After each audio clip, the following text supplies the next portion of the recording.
Assalamualaikum warahmatullahi wabarakatuh. Sahabat Bang Jali Bitung dan pemirsa Jacindo News dimanapun Anda berada. Hari ini merupakan sebuah hari yang sangat bersejarah bagi kita semua, dimana besok adalah hari Kamis, hari yang ditunggu-tunggu oleh umat Islam se-Indonesia atau bahkan mungkin di seluruh dunia. Mengapa begitu?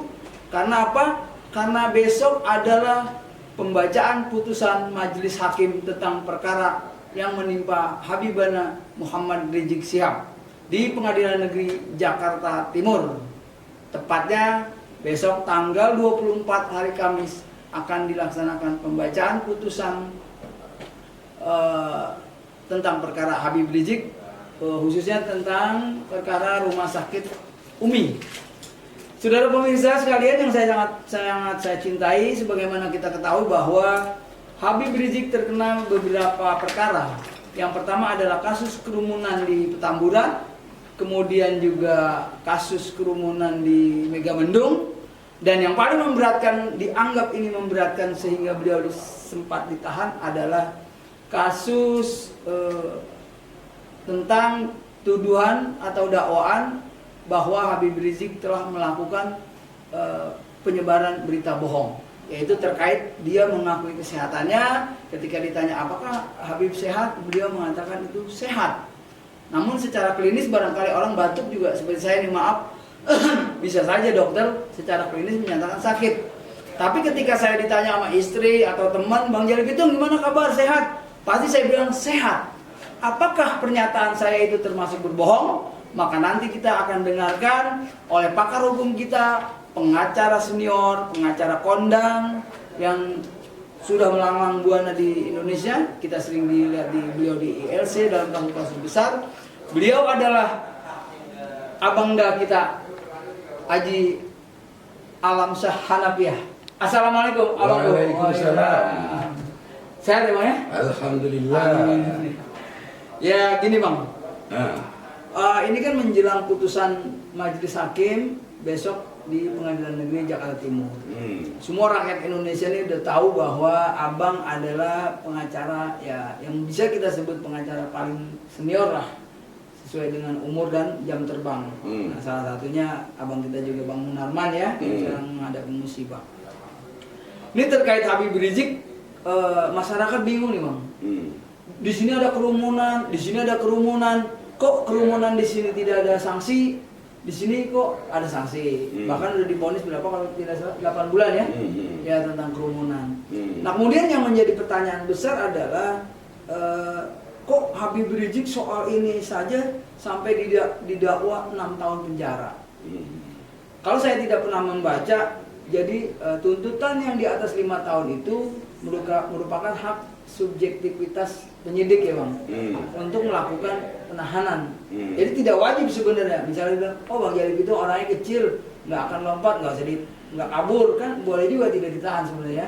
Tapi persoalan perkara tetap berjalan melalui persidangan. Nah ini Bang, yang membuat masyarakat nih khususnya umat Islam, bahkan umat Islam Indonesia, negara ini kan dibangun oleh para ulama Bang. Sejarah menulis dengan tinta emas bagaimana Pancasila dilahirkan sebagai konsensus berbangsa dan bernegara pada 18 Agustus 1945. Itulah hadiah dari umat Islam, dalam hal ini ulama. Semua rakyat dari agama apapun pada saat itu berjuang. Wartawan, petani, pedagang, saudara-saudara pemirsa itu berjuang untuk kemerdekaan. Nah, mengapa Indonesia yang mayoritas Muslim ini memperlakukan ulama seperti ini Bang? Nah ini masyarakat mengeluh tentang itu, sehingga kami datang ke sini. Sebagaimana juga Abang juga kita kenal Abang baik, orang yang bisa menerima dan memberi pencerahan tentang hukum nih Bang. Nah ini juga kita pernah lihat saudara-saudara pemirsa, saya pernah ikut kebetulan dengan beliau saat pra-peradilan di Jakarta Selatan ya Bang. Itu pada tanggal 4 Januari kalau tidak salah. Beliau pernah mengatakan bahwa Dinda Jali, bahwa kasus ini sebenarnya tidak bisa dilanjutkan. Kenapa Bang? Karena ini sprindiknya 2. Nah pada saat itu begitu. Nah entah bagaimana tapi ini tetap berlanjut. Itu sudah berjalan, saudara-saudara pemirsa semua. Maka Jadi terkait dengan dakwaan ini bang, sehingga 6 tahun ini, bagaimana sih bang sebenarnya ceritanya nih kasus Habib Rizik nih? Dunia loh bang ini. Ya, yang 6 tahun ini kan tentang rumah sakit Umi kan? Iya, Rumah sakit Umi. Jadi memang dari awal ya, biar pendapat gitu. Iya bang. Dari awal kasus ini yang dakwaan tentang berkerumun, saya bilang itu tidak bisa didakwakan pasal 160 junto 93. Tapi Hakim Pengadilan Selatan menolak gugatan kita. Tapi ternyata Hakim Pengadilan Timur membebaskan Habib Rizik dari dakwaan pertama itu. Yang pertama yang kita gugat itu. Ternyata tidak terbukti dakwaan pertama itu. Kesimpulannya apa, gugatan kita kemarin tentang menetapkan tersangka pasal 160 semestinya dikabulkan oleh Hakim Pengadilan Selatan. Oke, itu yang berlalu biarkanlah berlalu. Sudah lewat. Itu sudah lewat ya. Nah, kemudian ini kan tentang putusan besok itu, kalau tidak salah dalam ingatan saya, bahwa itu didakwa tentang menyebarkan berita bohong tentang di rumah sakit Umi. Tempatnya di rumah sakit Umi dan objeknya adalah tentang kesehatan. Sehat tidak sehatnya seseorang. Itu. Akan tetapi di sini ya ada kekeliruan yang fatal dari jaksa menurut pendapat saya. Menurut pendapat saya dan analisa saya sebagai penasihat hukum, sebagai pengacara, bahwa pasal-pasal dalam Undang-Undang Nomor 1 Tahun 46, pasal 14 itu tidak bisa diterapkan untuk mendakwa Habib Rizik dalam objek kasus di rumah sakit Umi tentang sehat tidak sehatnya Habib Rizik. Karena dalam undang-undang itu menyangkut bunyinya itu ya, menyiarkan berita atau berita bohong sengaja menerbitkan keonaran di kalangan rakyat. Di kalangan rakyat, tahu nggak arti rakyat? Rakyat ini berarti dari Sabang sampai Merauke. Rakyat Indonesia. Iya, rakyat Indonesia. Nah, itu. Kemudian dimaksud undang-undang ini adalah sifat peruntukan dibuatnya undang-undang ini. Kita baru 6 bulan merdeka. Kita merdeka Agustus 45. Ya, 45 ya. Ini 46. 46 beda bulan ya. Beda bulan 46, makanya baru 6 bulan. Ya kan? Nah, jadi karena baru 6 bulan kita merdeka, ini waktu itu banyak isu-isu disebarkan berita-berita bahwa Indonesia belum merdeka. Nah, Tahun 46 tersebut ya. iya baru 6 bulan. Baru 6 bulan. Makanya bagi penyebar-penyebar isu itu, kita segera bikin undang-undang supaya kenapa? Indonesia itu sudah punya Undang-Undang Nomor 1 Tahun 46. Setiap negara yang bisa menerbitkan dan membuat undang-undang, berarti negara itu sudah berdaulat. Maknanya di situ. Sehingga kita bisa bawa ke forum internasional di Perserikatan Bangsa-Bangsa, kita minta akui secara de facto dan de jure tentang kemerdekaan Indonesia. Republik Indonesia. Jadi sifat peruntukan pasal ini menyebut keonaran itu tentang politik, tentang kemerdekaan, bukan tentang sehat tidak sehatnya seseorang. Maka saya bilang objek dalam kasus ini tidak bisa diterapkan di dalam kasus rumah sakit Umi tentang COVID-19. Tentang kesehatan, tentang prokes kesehatan, tidak bisa. Nah, makanya karena apa? Tentang kesehatan itu sudah ada undang-undang kekarantinaan kesehatan, tidak bisa menyangkut pasal 14 ini. Nah, begitu. Kemudian kalau ada seseorang yang menyebar berita bohong, menyebar fitnah dan berita bohong, sudah diadopsi oleh undang-undang ITE.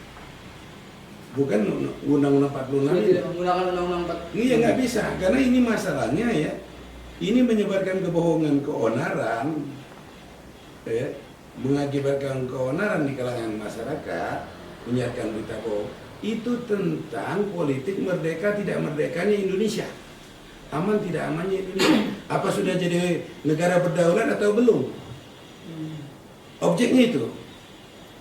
Makanya pasal yang diterapkan kepada Habib Rizik tak bisa diterapkan di dalam hal rumah sakit Umi. Nah, itu.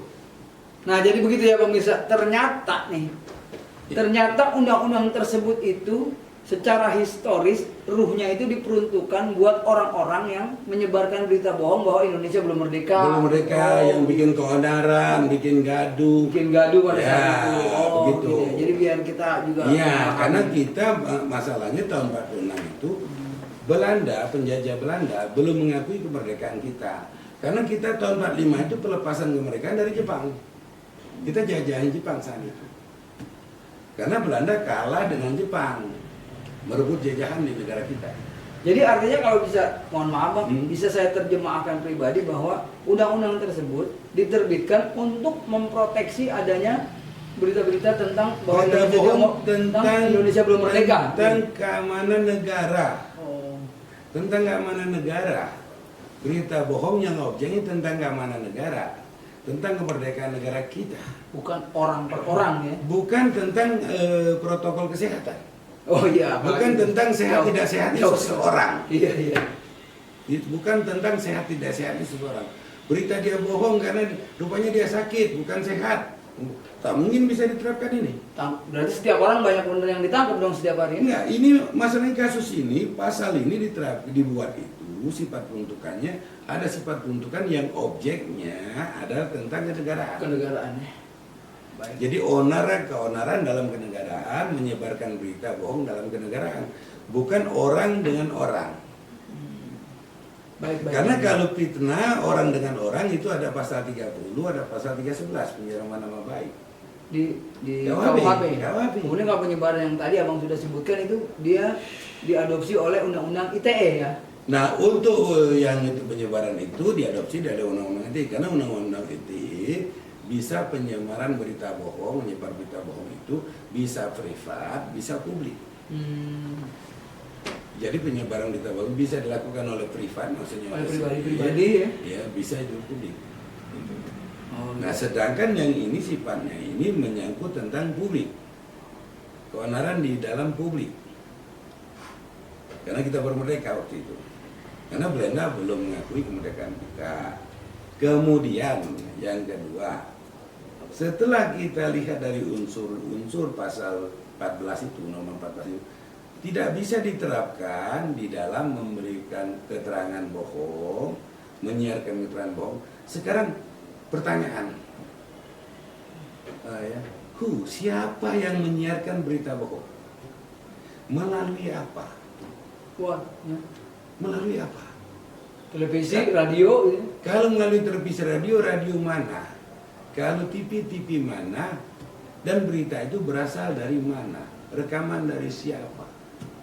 Ini kan, berita ini kan dari rumah sakit. Iya. Yang merekam video itu apa? Video perorangan?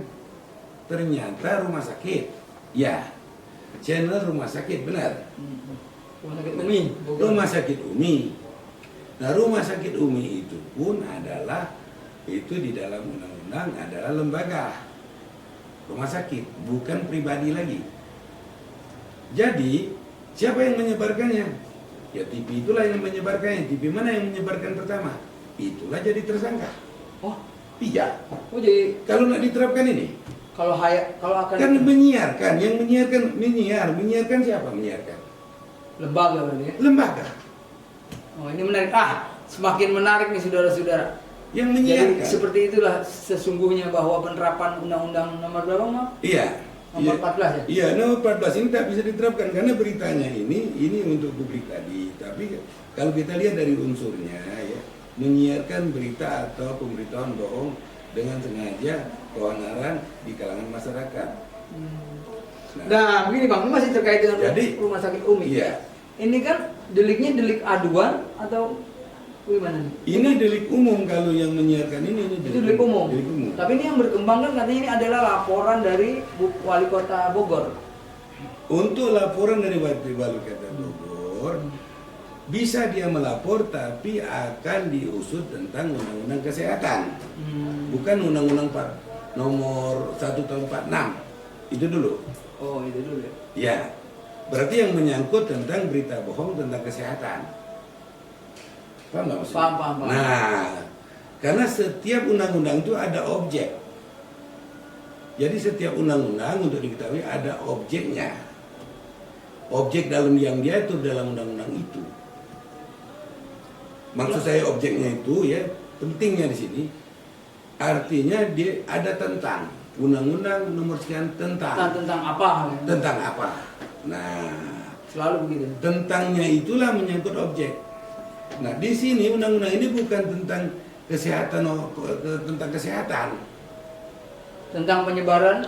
Iya, tentang publik, publik. keamanan negara. Ini tentang hukum pidana doang.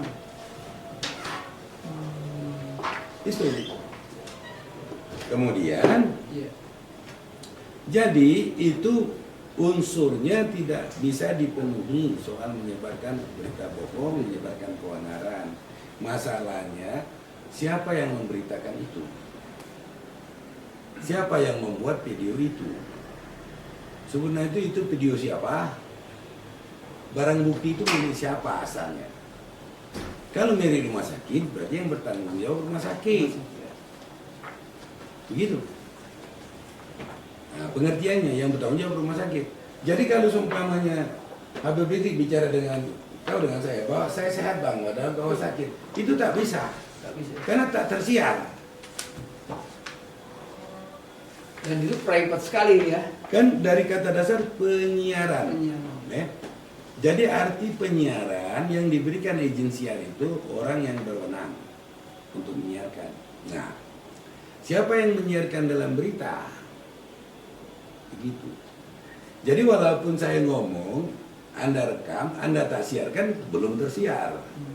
Arti penyiaran itu harus tersiar. Berarti broadcaster ya, Bang? Iya, tersiar ke publik, betul. Misalnya TV apa gitu. Iya. Jadi terbaik dong harusnya pelakunya. Makanya jadi pelaku yang menyiarkan ini adalah TV yang menyiarkan itu. Itu pelaku utama. Nah, kemudian pertanyaan ini menarik. Ini tambah menarik nih saudara pemirsa Jacindo News ya. Nah, kalau ini jangan lupa, apa? jangan lupa. Media yang menyiarkan ini ada lagi undang-undang melindunginya. Apa itu? Undang-undang pokok pers. Hanya punya apabila berita itu tidak benar ada punya hak bantah. Bukan langsung pidana. Ya. Nah, itu lagi. Hak jawab ya. Iya, ada hak jawab. Dilindungi oleh undang-undang pokok pers. Ya betul. Nah, ini juga buat teman-teman pers bahwa memang kita adik-adik kita nih yang masih muda-muda, tolonglah kita kembali kepada nilai-nilai jurnalistik, menyampaikan informasi yang satu baik, benar dan berimbang. Jadi jangan kita terkooptasi oleh pemikiran atau bawaan penguasa atau siapa gitu sehingga kita menyajikan berita-berita itu secara konsumtif dan subjektif, tidak objektif ya Bang ya. Iya. Nah, ini juga penting buat para teman-teman media nih, adik-adikku yang tercinta, iya, agar menyajikan berita itu apa adanya. Iya. Karena yang pertama adalah hak Anda sesuai dengan Undang-Undang Pers nomor 40 tahun 99. Saya menyebutnya ini warisan Habibie, Bang. Karena reformasi yang kita dapat cuma itu waktu itu. Hak menyampaikan kebebasan pers dari almarhum Presiden kita B.J. Habibie. Nah, berdasarkan undang-undang tersebut, kalau kita pelajari dan kita pahami, jadi ini merupakan hak nih, hak teman-teman media untuk menggali, mencari dan menyebarluaskan informasi itu. Iya. Nah, kemudian meningkat menurut saya, meningkat satu tingkat lagi adalah bahwa itu menjadi kewajiban. Iya. Mengapa itu jadi kewajiban Anda? Karena informasi itu adalah hak anggota masyarakat. Kan ada untuk undang-undang mengetahui informasi itu. Iya, karena ada undang-undang keterbukaan publik. Publik. Aduh, udah ada undang-undang yang sekarang undang-undang keterbukaan publik. Ya. Iya. Kemudian begini, Gimana, Bang? inti daripada dakwaan jaksa Iya. dikatakan menyiar berita bohong adalah Habib mengaku sehat. Ya seperti saya tadi kan. Ya, dengar lu, mengaku sehat. Padahal kata jaksa dia kena COVID. Untuk memvonis kena COVID itu bukan Habib, harus rumah sakit yang bersangkutan. Kapan Habib ngomong? When? Kapan Habib ngomong bahwa aku sehat? Ya, ini Duda itu kapan disiarkan? waktu ya, Bang. Waktu disiarkan. Waktu Habib ngomong aku sehat, belum ada hasil yang jelas dari rumah sakit. Besoknya baru disiarkan dia ternyata kena COVID. Nah, itu dulu kan. Jadi waktu dia ngomong memang dia merasa sehat. Paham nggak maksudnya? Paham. Waktu dia ngomong dia merasa sehat. Berarti ini Bukan dia merasa aku tidak kena COVID, bukan kalimatnya itu. bukan ini. Karena belum ada hasil. Bukan, ini dia merasa. Nah, kan kata-kata merasa ini berarti dari kata-kata dari perasaan yang dirasakan. Jadi kalau dia merasa tidak ada penyakit, ternyata begitu didiagnosa ada penyakit, apakah kata-kata dia merasa tidak sakit itu salah? Tidak. Tidak. Karena unsurnya, judulnya adalah yang dirasakan. Rasa, Masih jadi segar itu gitu? bukan, itu hak pribadinya yang merasakan. Karena yang tahu rasa sehat tidak sehat adalah manusia itu Orang sendiri. itu sendiri, ya. Tak bisa orang lain. Yang tahu cuman di lain orang, hanya malaikat. Malaikat yang tahu rasa sehat tak sehat kalau kita berdusta. Atau abang ingin mengatakan begini, bahwa hukum itu tidak bisa berlaku mundur, kan? Dia waktu mengatakan dia sehat, ya. Iya, dia mengatakan dia sehat, dia Begini tuh. itu kan yang dirasakannya. Kemudian dia menyatakan dia sehat itu tahu-tahu berita itu Tanggal berapa, gitu ya? tanggal berapa. Kemudian itu disebar. Kapan disebarnya? Ternyata dia kena COVID, ya. Nah, dia menyatakan dirinya sehat, ternyata dia kena COVID. Dengar dulu nih. Iya. Apakah ini tergolong menyebar kebohongan? Merasa sehat dengan kena COVID. Ya. Arti sehat itu yang dirasakan dia tidak sakit. Dengar dulu. Tapi kalau dia digigit tawon rasa sakit. Pasti dia bilang, aduh sakit. Sakit. Nah, Ini rasakan. Iya betul. Paham nggak? Tapi kena corona ada yang tak berdampak, tak merasa. Iya. Tapi kalau digigit tawon langsung sakit. Oh sakit katanya kan. Gitu kan. Pasti beliau. Nah, ini rasa. Makanya hakim harus jeli menimbang tentang rasa. Unsur rasa, kata-kata perasaan ini. Karena yang tahu merasakan dia sakit atau tidak, ada dia sendiri. Subjeknya ya. Tapi tak bisa kalau dia menyatakan, aku rasanya sehat walafiat. Ternyata ada penyakit, oh kamu menyebarkan berita bohong yang saya rasakan sehat. Itu hak subjektif. Bahkan dia. rasa syukur kita kepada Allah. Iya, aku rasa sehat. Faktanya dia sekarang memang sehat. Dan sehat ya. Masih hidup kan? Masih hidup dan nah, sehat. Masih hidup kan? Iya. Sehat. Gitu ya. Jadi, Ya, mantap ya, jadi. itu dulu. Nah, begitu ya Nah, pemirsa ya, jadi ada. Jadi maksud saya, pasal ini tak bisa diterapkan di kasus Habib tentang sehat tidak sehatnya berita tentang sehat tidak sehatnya Habib. Jadi ini tidak tepat loh ya. Ya, salah penerapan hukum. Salah Bahasanya salah menerapkan. Nah, kemudian ini Bang, ini tentang predikat nih. Ini kan rame nih pasca pledoi kemarin. Jaksa ini jaksa penuntut umum maksud saya di Pengadilan Negeri Jakarta Timur kan saya tidak hafal betul apa kalimat jaksa, kira-kira mungkin terkesan begini bahwa Habib Rizik ini imam besar apa gitu kan. Oke. Nah, Abang, jadi gimana nih menurut Abang tentang predikat imam besar? Predikat imam besar ini kita lihat dari kata-kata dasarnya dulu ya. Iya. Imam. Kata dasar imam, besar itu bahasa Indonesia kan? Gede. Ya. Besar itu berarti besar. Besar. Ya. Big. Nah, big itu kan. Nah, jadi kata-kata imamnya dulu. Arti imam itu dari bahasa Arab. Imam itu dari bahasa Arab yang menyatakan pemimpin di dalam melaksanakan ibadah. Imam adalah pemimpin dalam melaksanakan ibadah.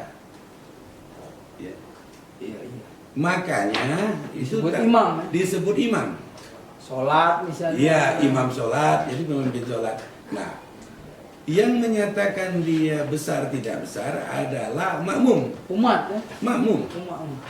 jemaahnya, Yo jemaah. Makmum. Baik Bang. Baik siap. jemaahnya. Memberi gelar dia bahwa itu imam besar kami. Makmum. Jadi dia istilah imam memberi gelar itu bukan berdasarkan dari akademik. Kalau profesor Berbeda dengan gelar-gelar akademik gitu. akademik itu gelar profesor, Harus doktor, jadi. S2 itu. Ya. Tapi kalau soal imam, Seperti Rasulullah tadi Bang. ya. Nah, contoh kenapa saya bilang? Karena istilah imam bukan berasal dari pendidikan. pengakuan umat manusia. Jadi pengakuan makmumnya, pengakuan jemaahnya. Singkatnya bukan gelar akademis. Gitu. Bukan gelar akademis. Jadi sebenarnya yang nyebut imam besar itu adalah orang lain. Contoh, Roma Irama tidak pernah menyatakan. Halo, Bang Halo, Bang Haji, ini kita sama-sama. Roma Irama tidak pernah menyatakan aku Raja Dangdut. Tidak pernah. Tidak pernah. Jadi Never, tidak pernah. Jadi, imam ya, siapa yang menyatakan dia Raja Dangdut? penggemar. Publik penggemarnya, terutama rasanya. Nah, begitu juga Habib.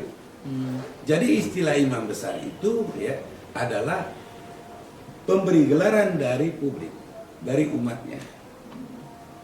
Itu. Seperti kiai bang, nggak ada sertifikat kiai. Nggak ada. Sertifikat Jadi, ustaz tuh nggak ada. jadi umpamanya ya, Buya Hamka. Buya Hamka betul. Sama. Kiai Haji Abdul Rosid, Iya. Kiai Abdullah Syafi'i, Iya. Kiai Haji Sukron Makmun. Iya. Iya nggak ada. Karena dia bukan profesor kan, bukan Iya. dipanggil seperti itu. Makanya imam itu siapa yang memimpin beribadat itu disebut imam. Memimpin doa itu imam kita untuk berdoa.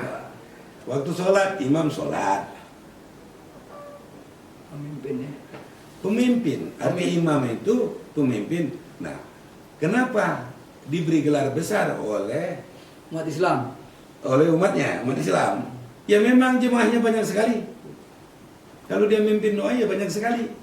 Bisa berjuta-juta manusia. Ya kita ingat lah misalnya Ikut dia fenomenal.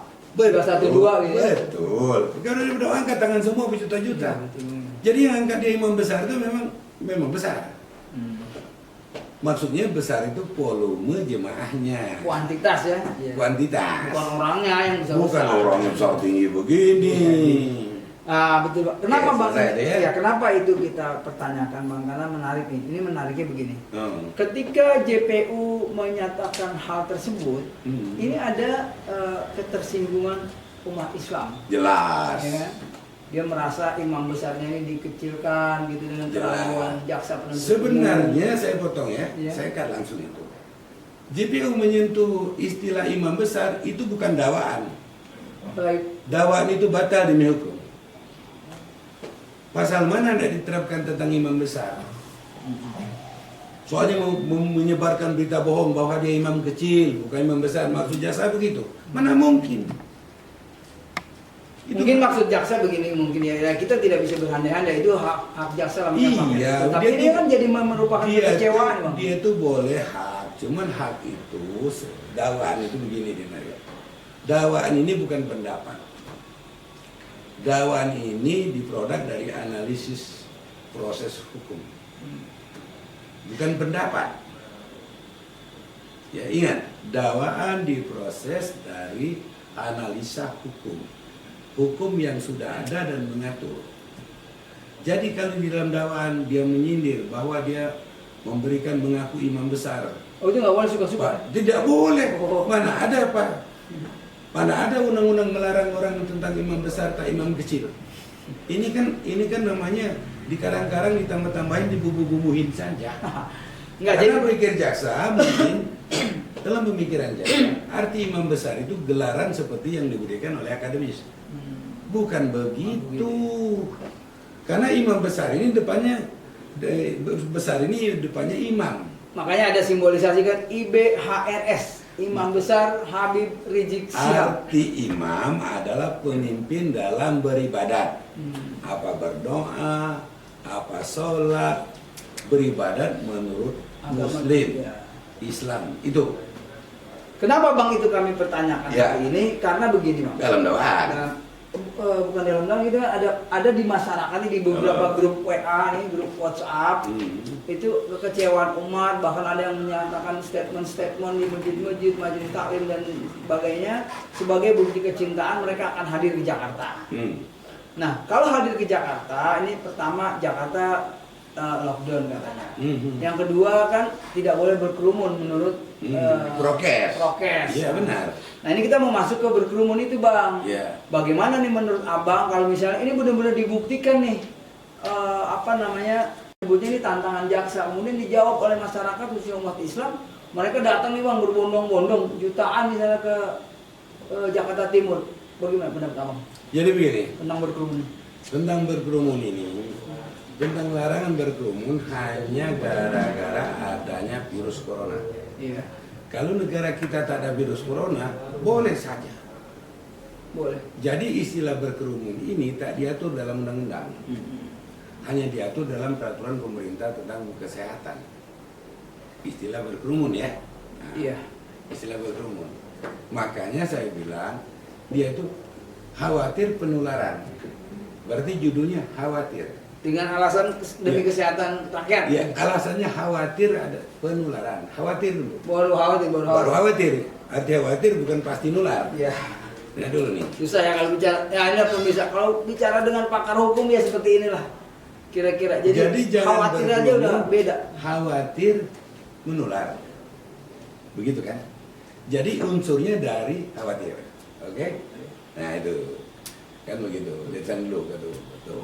Jadi di situ maksud saya soal berkerumun. Jadi kalau masyarakat mau datang, kita himbau masyarakat sebaiknya kan saya waktu itu sudah pernah menghimbau dia nonton di rumah saja. Ternyata ini tidak disiarkan oleh media sidangnya. Tidak live. Tidak live. Akhirnya ya begitu. Maksud saya kan nonton di rumah saja. Kalau sidangnya live kan di rumah ada siaran TV. Tapi ini kan tidak disiarkan. Tapi kan begini bang, mungkin umat berpikirnya, kan ini sidang terbuka untuk umum. Iya. Tidak ada satupun larangan ya untuk orang menghadiri sidang yang terbuka Jadi untuk umum. memang itu benar. Ada nggak larangan emang? Tidak ada. Undang-undangnya? Undang-undangnya di dalam hukum acara pidana. Ada larangannya? Bukan. Undang-undangnya mewajibkan hakim menyatakan sidang terbuka untuk umum. Apabila hakim membuka sidang tidak menyatakan sidang terbuka untuk umum, sidang itu batal demi hukum acara sidang. Berarti begitu hakim mengetuk sidang dibuka untuk umum, tok, berarti boleh? Boleh. Nah yang saya pertanyakan dibuka untuk umum. Arti untuk umum dulu kita bahas. Kata dasar dari umum. Umum. Arti umum ini publik. Terbuka untuk publik. Ya reporter. Jadi artinya terbuka untuk publik bukan hanya untuk masyarakat. Nah, siapa saja. Nah, baik reporter apa aja itu semua untuk umum ya, baik pejabat maupun masyarakat. Itu dalam bahasa kuhamnya. Sidang terbuka dinyatakan terbuka untuk umum. Apabila tidak dinyatakan untuk umum, berita acara sidang pada hari itu batal demi hukum. Sidangnya ya? Iya, nggak main-main. Nah ini menarik juga bang. Jadi dulu waktu tahun 2019 yang lalu, saya suka mimpin aksi kan. Kan memang hak menyatakan pendapat di muka umum baik tertulis maupun lisan dan tertulis itu kan memang dilindungi oleh undang-undang. Ya, bahkan undang-undang dasar gitu ya. Ya, cuman ini beda objeknya. Ya. Kalau yang kau bilang itu kau menyampaikan pendapat di muka umum. Pendapat itu itu kan yang objeknya pendapat. Iya. Kalau ini objeknya tentang berkerumun. Berkerumun betul bang. Jadi walaupun kita tak ngomong sama-sama berkerumun tak boleh. Oh iya. Lihat dulu. Tuh saudara-saudara ya, yang tidak boleh itu berkerumun. Berkerumun bukan ngomong. Tapi kalau mereka berpisah-pisah bang, misalnya ada boleh. catat, walaupun jumlahnya jutaan? Iya boleh, sepanjang tidak berkerumun. Saya ulangi ya. Berarti dia harus ngatur jarak. Misalnya 2 meter, boleh. pakai masker, Boleh. cuci tangan, Boleh. Kan kemudian yang datang 2 juta orang? Iya, arti berkerumun itu kan tidak menggunakan prokes kesehatan dan mengatur jarak. Nah, jarak yang ditentukan kan minimal 1 meter, maksimalnya 2 meter, kan jaraknya kan. Iya. Makanya kursi di pesawat itu kursi mana conteng satu, Iya, conteng satu. kan ketahuan tuh. Berarti jarak ya? Ini bicara jarak. Jadi sebenarnya bukan berkerumun sebenarnya. Jangan dekat-dekat. Jangan dekat-dekat. Ah ya, tuh. Bukan Pemirsa aja berkerumun. Cino News bahwa yang dimaksud oleh abang kita nih, pengacara senior kita, Jangan dekat-dekat. Jangan dekat-dekat. Maksudnya dekat-dekat itu kalau dekat nanti menular. Oh, iya. Jadi walaupun kita tak berkerumun hanya berdua, dengar dulu ya. Hanya berdua, kau kena COVID, aku dekat bisa menular. Tak perlu berkerumun. Tidak perlu ber-20, Iya. 100, Tak 1000. perlu. Yang dikhawatirkan kan takut penularan. Intinya itu kan. Oh, baik. Jadi sebenarnya jangan dekat-dekat, bukan jangan berkerumun. Hmm. Walaupun 2 orang kalau dekat-dekat kena COVID, bisa kena COVID. Ya, jadi tidak harus 1000 ya. Tidak perlu berkerumun. Bang, saya mau ulangi ini, Bang. Nah. Nah, saya mau ulangi gini. Artinya yang saya tangkap tadi, apa yang disampaikan oleh pakar hukum kita, Bang Alamsyah Hanafiah ini, yang tidak boleh itu dekat-dekat. Takut nular. Takut nular. Betul, Jadi kan? ini, Bang, misalnya nih, dari Padang datang, Nah. dari Papua datang, Nah. dari Cianjur datang, Nah. semua datang. Nah. Mereka jumlahnya secara kuantitas 2 juta misalnya. Itu boleh apa tidak menurut Abang? Sepanjang tidak dekat-dekat. Nah, balik lagi Yes. lah. Jangan dekat-dekat, takut menular.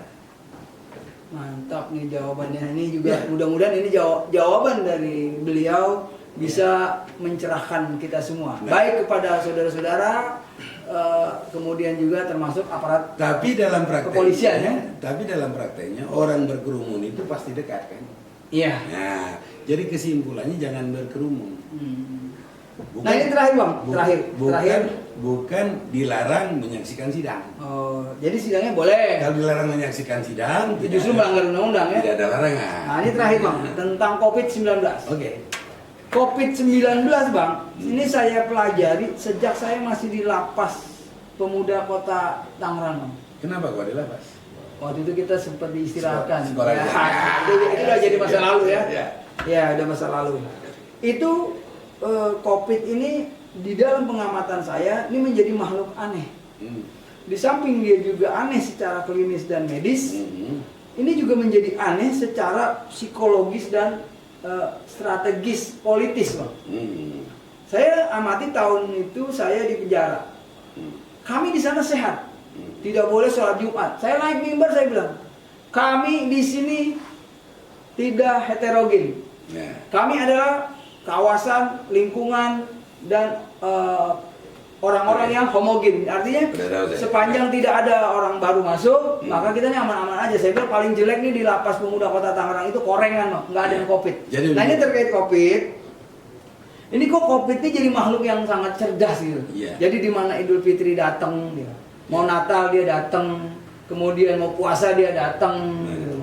Ya. Kemudian mau Maulid dia datang. Tapi kalau di pesta-pesta kok terkesan tidak ada. Nah Iya. itu loh Bang kita mau tanya. Jadi Dalam ini COVID ini kampanye- masuk makhluk apa sih, Bang? Dalam kampanye tidak ada. Dalam kampanye misalnya di Solo, di Medan, ya kan? Iya. Ini kok nggak ada. Jadi ini COVID ini jadi menarik nih, Bang. Jadi begini. Dalam pandangan hukum apa? Ya, dalam pandangan hukum saya COVID. Saya bicara dari COVID. COVID ini kan kata dasarnya dari virus corona. Coronavirus disease ini. Ya, pokoknya virus lah. Objek itu virus, makhluk hidup.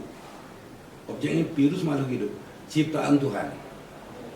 Jadi karena ciptaan Tuhan itu kan makanya dia tersebar di mana-mana.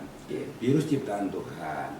Jadi itu merupakan ujian juga bagi umat manusia adanya virus ini. Iya. Ya, satu. Kemudian yang soal kalau larangan sholat itu tidak ada. Larangan sholat berjemaah itu tidak ada. Yang ada Prokes. adalah ngatur jarak. Balik lagi jarak nih. Jarak lagi. Ya. Iya menarik. Jangan kita keliru menyebutnya, oh itu tidak boleh sholat Jumat sekarang berjemaah. Salah kita ngomong. Siapa yang berani menyatakan tidak boleh sholat? Tak ada di muka bumi ini. Kalau di kami pada saat itu di lapas tidak boleh, Bang. Tidak diadakan sholat Jumat, maka saya protes. Ya tidak diadakan berarti bukan tidak boleh. Dengar Ya. dulu kalimatnya. Kalau orang bilang sholat Jumat tidak boleh, kata-kata itu berarti orang itu kafirun. Itu. Ya, dengar dulu kata-katanya Ya. nih. Jadi kata-kata ini hanya disitukan supaya tidak berkerumun, takut ketularan. Karena pada umumnya sholat Jumat itu merapatkan barisan, bunyi merapatkan. Di satu sisi harus Luruskan saf dan rapatkan barisan. Itu kan hadisnya begitu. Iya. Sedangkan di sini nggak, harus jatuh jarak, kan tak nyambung, kan begitu. Iya betul. Nah akhirnya disitulah maksud saya pemerintah berpendapat bahwa jangan sholat Jumat dulu, khawatir berkerumun menular. Ini kan bicara dari kekhawatiran sebenarnya. Nah, jadi soal COVID ini sebenarnya ini ujian dari Tuhan kepada umatnya. Ya. Nah, cuman istilahnya itu jangan sampai istilah COVID ini dibuat datangnya Lebaran umpamanya. Natal. Tapi kalau pesta tidak. Unik ya? Unik itu kalau Atau di mana, Jawa Timur? ya, itu tak bisa diterapkan kalimat ini. Karena COVID ini kan maksud saya apabila ada satu yang tertular, kita jangan dekat dengan orang yang kena itu. Dimanapun itu. Walaupun hanya berdua. Jadi bukan soal berkerumunnya ini persoalan. Iya. Takut menularnya. Dengar dulu nih. Jadi walaupun berdua kalau dia kena COVID jangan dekat-dekat. Dekat ya. Atau walaupun keluarga Tapi satu walaupun rumah. 1000 orang tak ada yang kena COVID boleh berkerumun. Makanya kemarin itu Piala Eropa itu. Boleh. Lihat, ada stadion penuh, ada stadion mengatur jarak. Karena di negara itu belum lockdown. Iya. Sip, aduh luar biasa nih sudah. Haji, iya. Haji misalnya ya. Nah, begitu. Jadi kesimpulannya kalau negara kita kebetulan tak ada COVID, mana ada larangan berkerumun? Jadi COVID-19 ini termasuk virus yang tercerdas di dunia. Bukan virus ciptaan Tuhan, ini ciptaan Tuhan barang baru. Dulu Allah belum menciptakan virus ini. Belum pernah ada virus ini. Enggak, ini yang menarik. Jadi diciptaan baru dengan dulu. Iya, lanjut. Dong. Karena di dalam Al-Qur'an apapun yang mau dia katakan, mau diciptakan, bisa diciptakan. Kun fayakun. Kun fayakun. Selesai. Jadi kenapa Bang saya tuh agak tajam menanyakan tentang COVID Iya. dari pendapat Abang ini? Nah, Karena ini kan ada keunikan-keunikan secara fenomenal di masyarakat. Betul. Bahwa dia kok bisa terjadi tempat-tempat tertentu, waktu-waktu tertentu, momen-momen tertentu. Contoh sekarang misalnya kan, terus ada gugatan presiden dan DPR di Pengadilan Negeri Jakarta Pusat. Sedangkan ini COVID direncanakan sampai tanggal 25. Nah ini kan menjelang putusan sidang Habib Rizik 24 Juni ini. Jadi begini, kita harus pisahkan dulu ya antara makhluk ciptaan Tuhan virus corona tadi dengan kegiatan manusia. Kita harus pisahkan itu, jangan digabung.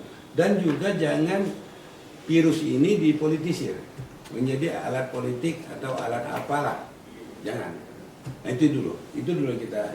Jadi berarti keinginan saya sudah diwakili lah Abang. Nah itu dulu, jangan-jangan kita akhirnya kita umpamanya gini, punya perasaan gara-gara itu nanti kita cegah aja deh, alasan khawatir COVID.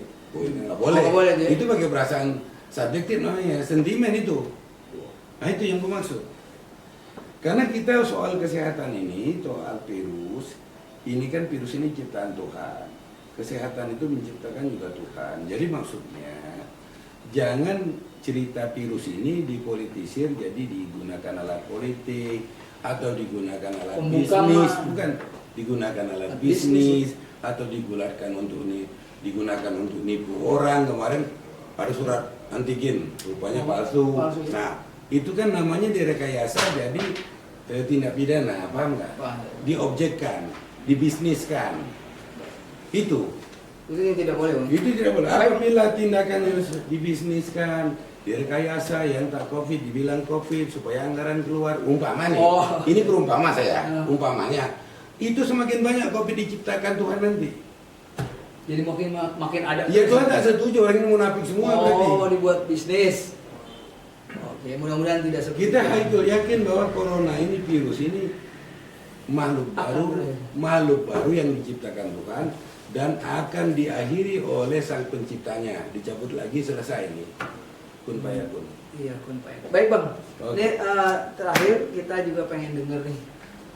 Apa harapan Abang tentang jelang keputusan Majelis Hakim ini? Artinya harapan-harapan yuridis nih, keputusan-keputusan Majelis Hakim yang ada di Pengadilan Negeri Jakarta Timur, termasuk juga harapan abang terhadap para umat Islam yang ingin hadiri besok dan sebagainya. Jadi kalau saya punya harapan begini ya, syarat orang dihukum pidana, syarat manusia itu dihukum pidana, harus orang itu melakukan tindak pidana, melakukan perbuatan kejahatan.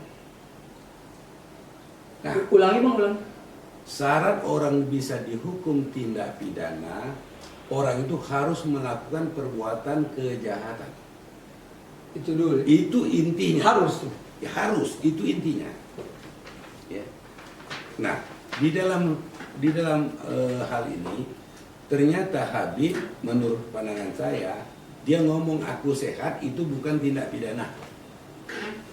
Aku sehat walafiat itu bukan tindak pidana. Walaupun ternyata diam-diam di kepalanya ada kronis apa? Kanker otak. Ya, dia tak tahu. Tapi kalau nyatakannya aku merasa sehat, bukan tindak pidana. Karena itu hak subjektif yang dia rasakan. Jadi, Rasa sehat itu berarti orang itu sakit atau merasa tidak sakit. jadi kemudian tentang putusan hakim ini besok apa nih harapan abang? Kita putusan hakim itu harus membebaskan Habib Rizik dari dakwaan pasal 14 dari Undang-Undang Nomor 1 Tahun 46 itu karena salah penerapan hukumnya. Baik ya pemirsa, ternyata kita nggak terasa nih udah hampir 1 jam. Memang kita pengen kita pengen belajar lagi tentang ilmu-ilmu hukum dari beliau tentunya secara gratis kalau sini bang. Kalau kuliah ini udah S2, S3 ya. Alhamdulillah beliau dengan senang hati menyambut kedatangan kita dan memberikan pencerahan-pencerahan kepada pemirsa Jacido News khususnya para sahabat Bang Yali Bitung dimanapun Anda berada. Demikian yang dapat kami sampaikan. Kami hanya bisa menyajikan apa yang kami bisa sajikan. Anda yang akan menilai dan melaksanakan. Demikian yang dapat kami sampaikan dari kantor apa namanya ini bang?